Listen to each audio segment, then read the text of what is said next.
가기 사는 증시 각도기. 안녕하세요, 증시 각도기 TV 시청자 여러분, 투자자 여러분, 도기마을 여러분, 청취자 여러분, 모두 반갑습니다.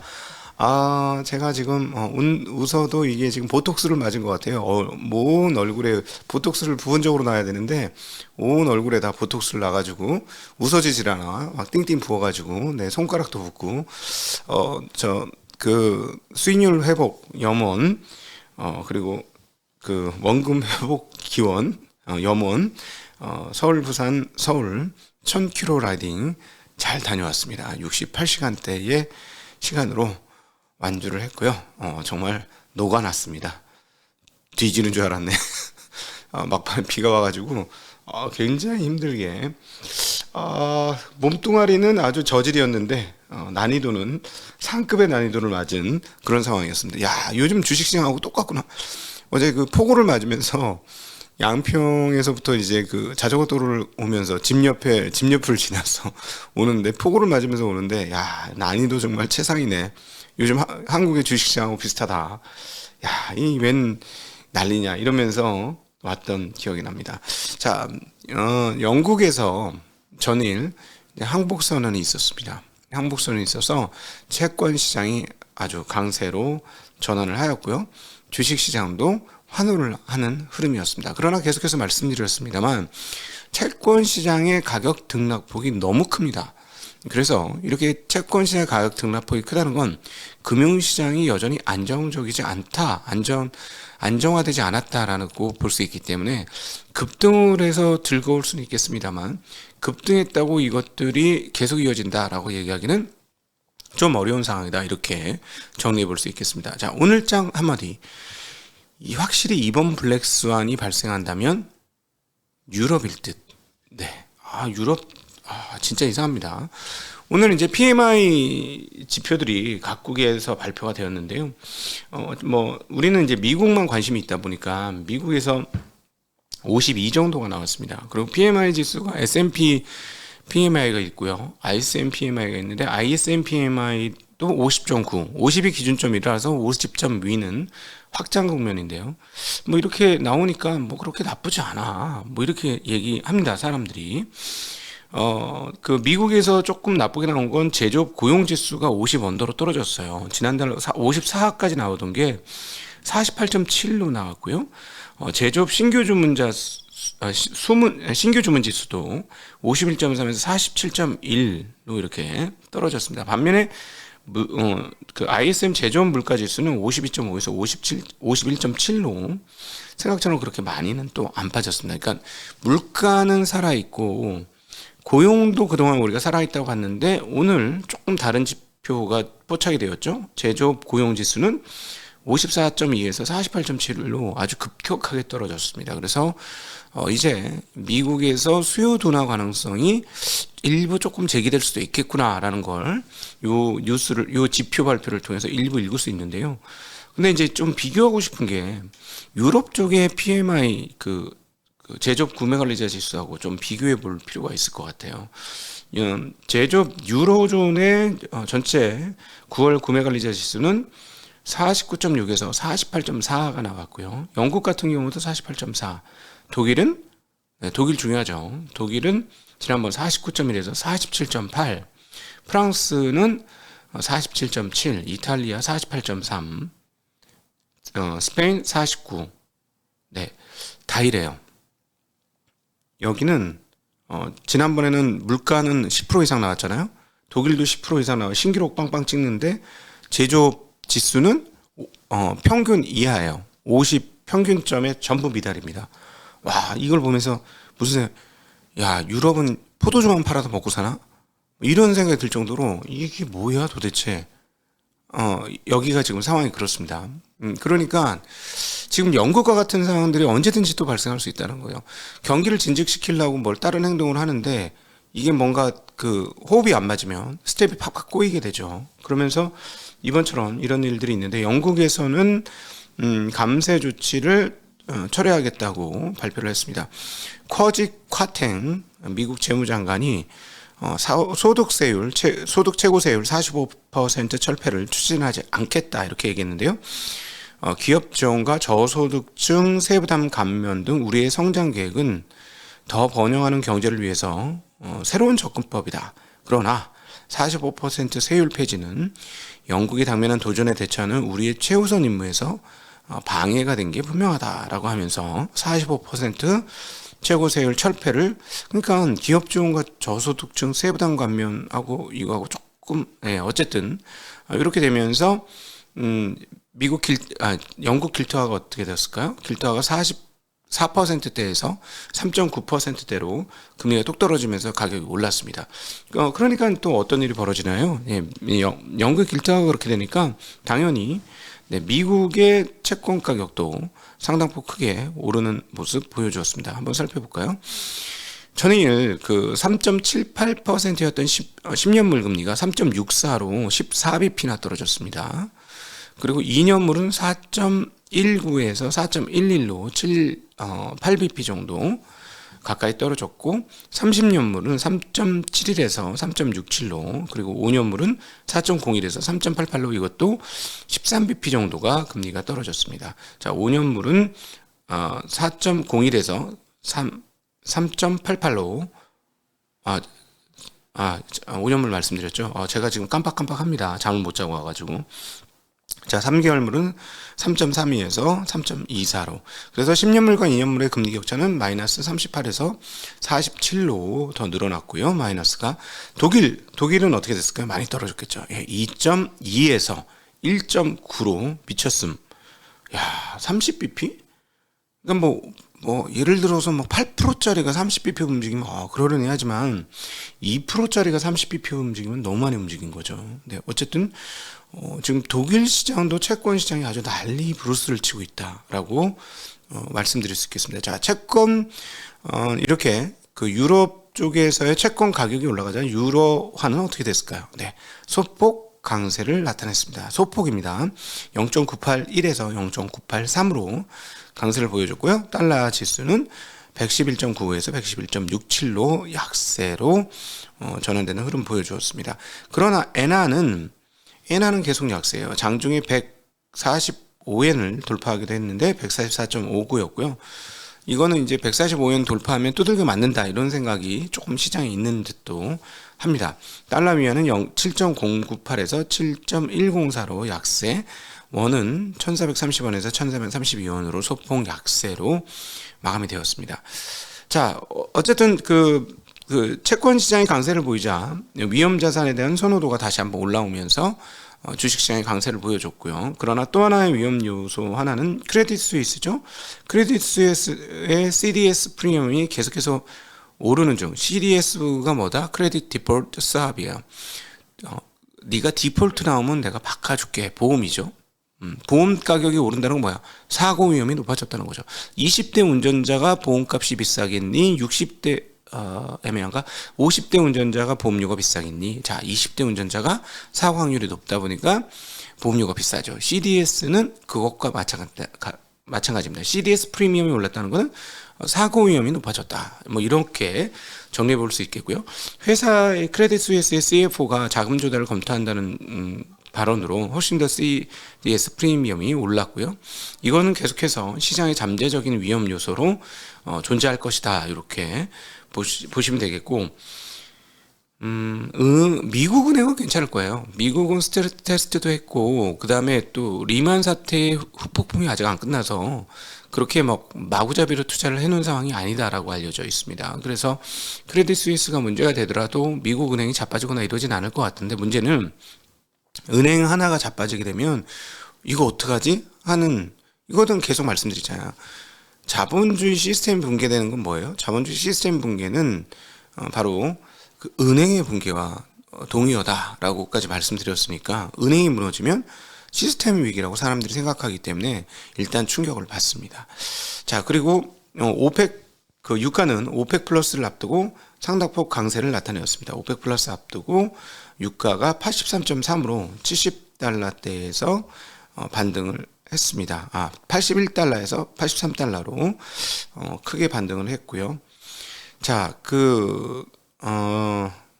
이렇게 되니까 미국의 주식시장은 위험자산 선호가 나타나면서 강세를 나타냈는데, 어느 정도 강세였느냐? 그동안 많이 빠졌기 때문에 이런 현상이 발생했는데요.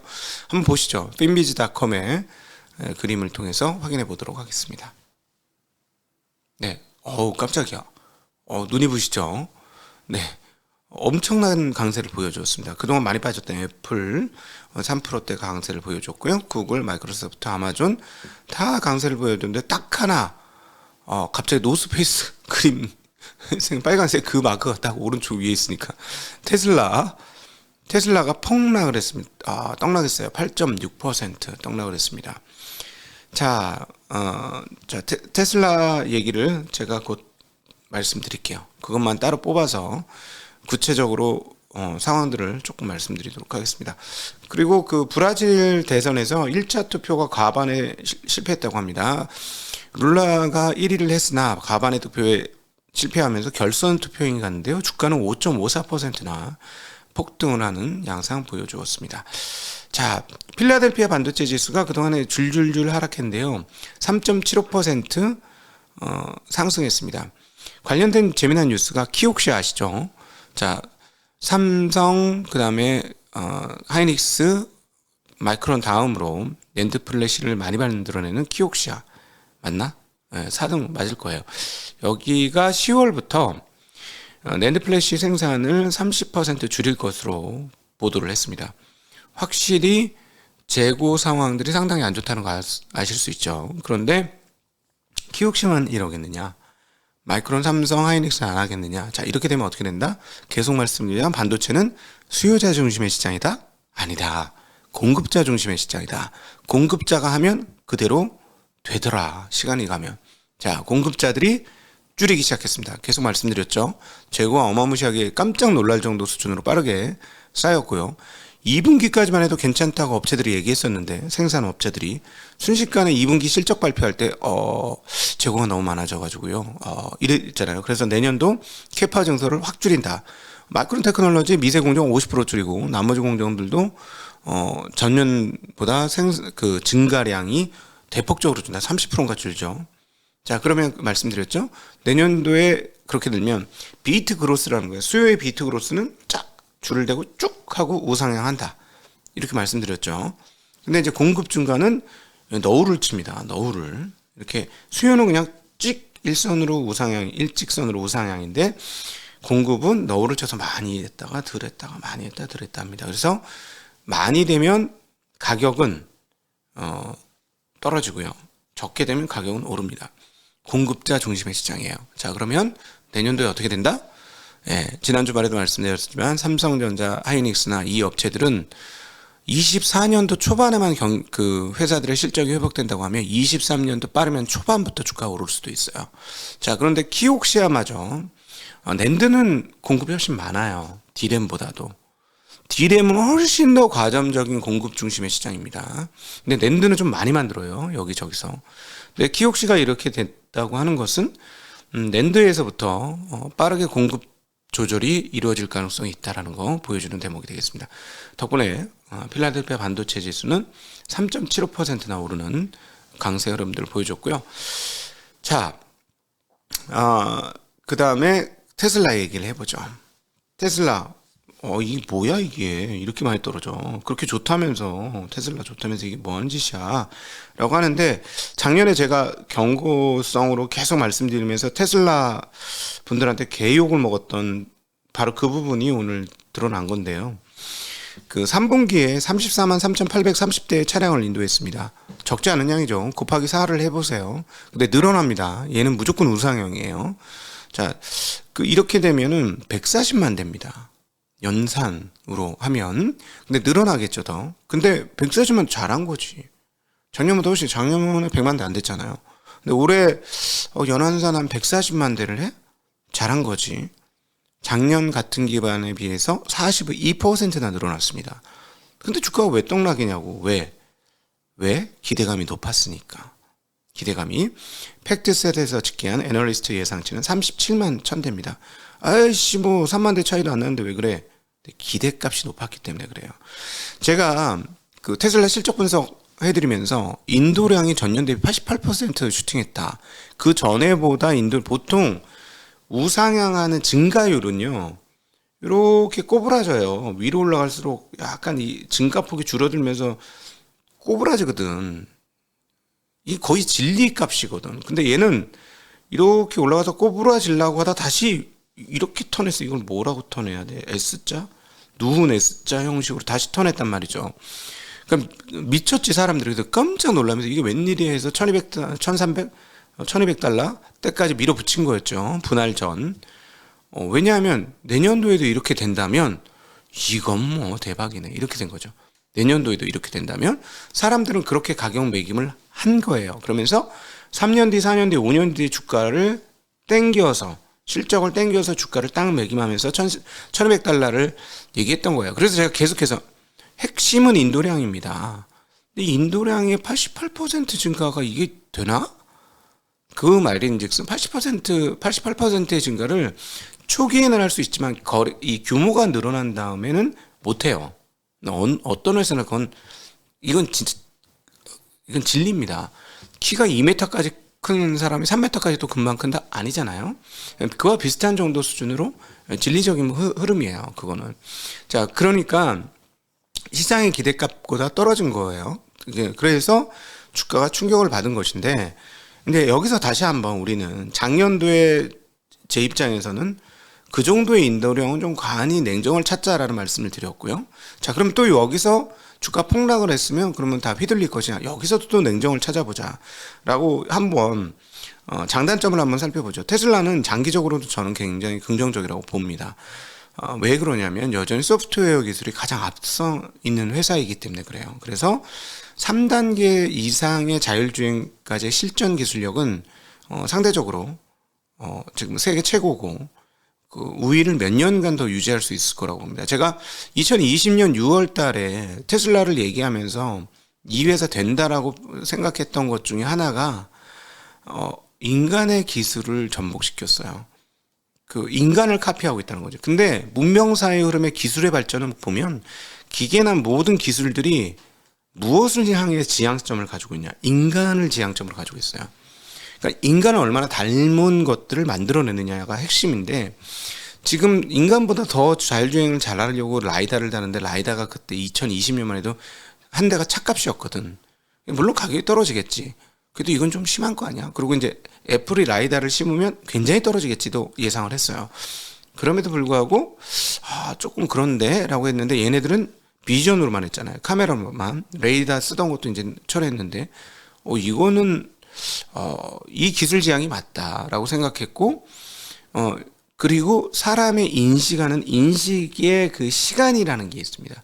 뇌에 익숙해짐까지의 시간이 있기 때문에 그 시간 동안을 어떻게 채워나가는지가 굉장히 중요한데 그 부분에서 단연 앞서 있었어요. 그래서 제가 굉장히 긍정적으로 2020년에 봤던 것이고 그럼에도 불구하고 주가는 너무 비싸가지고 나는 못 사겠네? 뭐 이렇게 얘기를 했었는데 그때 샀었으면 대박이었는데 어쨌든 자 그런데 지금 3단계까지의 기술은 이미 진보가 됐고 소프트웨어는 가속이 붙습니다. 다른 기술하고 틀리게. 아까 증가율은 이렇게 위로 갈수록 꼬부라진다고 말씀드렸는데 소프트웨어 기술은 어느 수준까지는 우상향을 해요. 계속해서.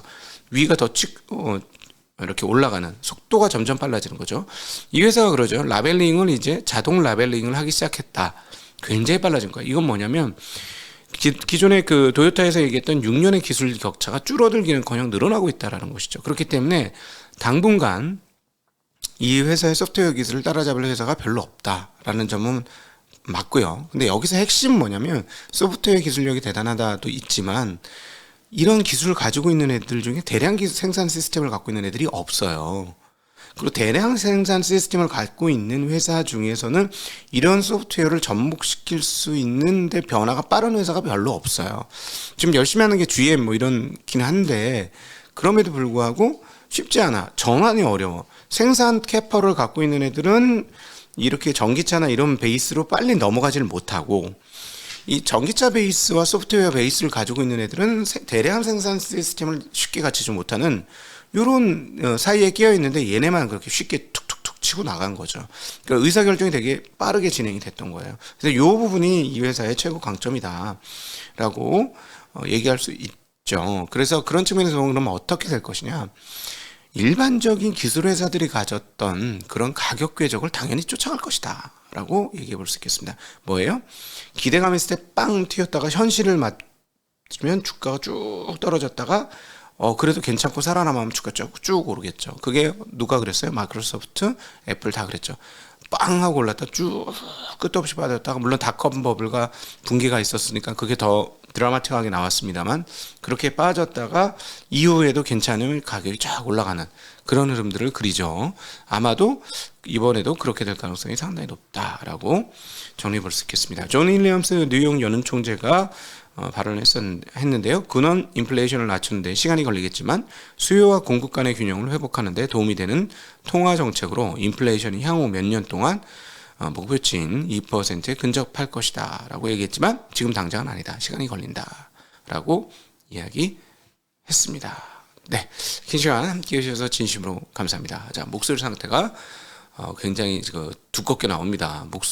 목젖이 부은 거죠. 네, 감사합니다. 안녕.